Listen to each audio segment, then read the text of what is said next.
ادھر تقاضائے درد دل، ادھر تقاضے ہیں مصلحت کے، ادھر تقاضائے درد دل ہے۔ صبح سنبھالے کہ دل سنبھالے، اسیر ذکر وطن سے پہلے۔ جناب والا،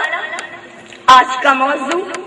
عصری کرب کی وہ داستان ہے جس نے انسان سے ذوق حیات چھین لی ہے،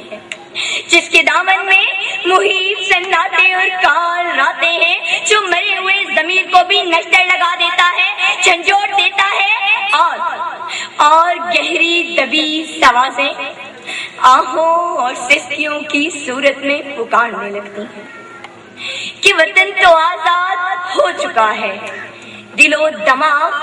غلام ہے اب بھی، میں غفلت میں پڑے ہوئے ہیں یہاں خاص و عام اب بھی۔ غلط ہے ساقی تیرا یہ نعرہ، بدل گیا ہے نظام محفل، کسی کو جام شراب جائز، کسی پر پانی حرام اب بھی۔ جناب والا، اگر آج کے پاکستان پر نگاہ دوڑائیں تو ملکی احوال نامہ اور اس سے ٹپکتا ہوا لہو پل بھر میں آپ کو بہت کچھ سمجھا دے گا۔ قبائلی علاقوں میں جنگ کے بھڑکتے شعلے آپ کو بہت کچھ سوچنے پر مجبور کر دیں گے۔ روز افزوں مہنگائی، آٹے چینی کی عدم دستیابی، بے تحاشا بلوں سے بلبلاتی ہوئی عوام اور صاحب اقتدار کی بے نیازی آپ کو حیران کر دے گی۔ جناب والا، ایک طرف تو بھوک و افلاس سے مرتے ہوئے لوگ ہیں تو دوسری طرف حکمرانوں کی عیاشیاں، ایک طرف اپنے جگر گوشوں کو فروخت کرتے ہوئے ماں باپ ہیں تو دوسری طرف اپنے ہر بچے کے نام پر نئی نئی گاڑیاں امپورٹ کرنے والے عمرہ،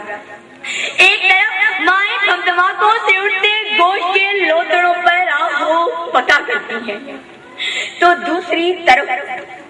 وزیروں کی فوج ظفر موج۔ جناب والا، یہ تمام کالے مناظر آپ کو اس بات کا یقین دلا دیں گے کہ آج کا پاکستان لہو لہو ہے، تار تار ہے، ریزہ ریزہ ہے، اور ہر طرف سے یہی صدا سنائی دیتی ہے۔ رنگ و حرف و صدا کی دنیا میں زندگی قتل ہو گئی ہے کہیں، مر گیا لفظ، مٹ گیا مفہوم، اور آواز کھو گئی ہے کہیں۔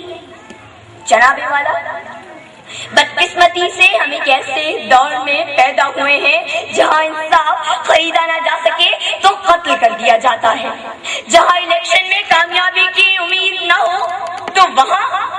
ڈیل کے کارڈز کھیلے جاتے ہیں، جہاں خودی اور خودداری کا جنازہ نکالنے کے لیے ہر سال کشکول کا سائنس پڑھا دیا جاتا ہے، جہاں کی سڑکوں پر بلیک واٹر دندراتے ہوئے پھرتے ہیں، اور جہاں ریمنڈ ڈیوڈ جیسے بھیڑیے کسی کا بھی خون خون کر کے چلے جاتے ہیں، اور جہاں بگڑتی رقوم تک قومی خزانے سے بھری جاتی ہے، اور جہاں حق میں وقت کے محل میں چراغا کرنے کے لیے غریب کی کٹیا کا دیا بھی گل کر دیا جاتا ہے، اور جہاں آفیہ صدیقی انصاف کے لیے چیختی رہے، چلاتی رہے، ہمیں کوئی فرق نہیں پڑتا، کیونکہ ہم بے حسی کی چادر تانے، آنکھوں پر پٹی باندھے، کانوں میں ذاتی مفادات کی انگلیاں ٹھوسے، حسین شاموں اور رنگین لمحوں میں گم ہیں۔ ان آنسوؤں، ان رچگوں، ان تلخیوں، ان ناانصافیوں اور آج کے پاکستان میں دہشت گردی سے بھڑکتی آگ کے شعلوں میں ایک ہی سوال چھپا ہے کہ میں بے خبر تو نہیں قاتل کے نام سے، لیکن میں کس کے ہاتھ پر اپنا لہو تلاش کروں، میں اپنی لاش کا مانگوں خراج کس سے کہ یہاں بنے ہیں اہل ہوس، منصف بھی مدعی بھی۔ جناب والا،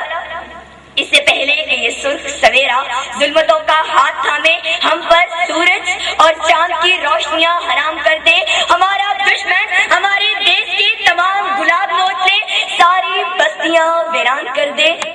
ہمیں چاہتوں کے اس تیز نفرتوں کے سیلاب کو روکنا ہوگا، اچھوتی چالوں اور حسین لبادوں میں چھپے دشمن کی پہچان کرنا ہوگی اور اس دھرتی کا قرض ادا کرنا ہوگا، اور آج کے پاکستان کو اپنے بزرگوں کے خواب کی تعبیر بنانا ہوگا۔ آخر میں اس دعا کے ساتھ اجازت چاہوں گی کہ مجھے معجزوں پر یقین نہیں، مگر آرزو ہے کہ جب قضا مجھے بزم دہر سے لے چلے تو پھر ایک بار یہ عزم دے کہ میں لہر سے لوٹ کر آ سکوں۔ اے میرے وطن، تیری ایک صدا پر ہزار جاں گوار دوں،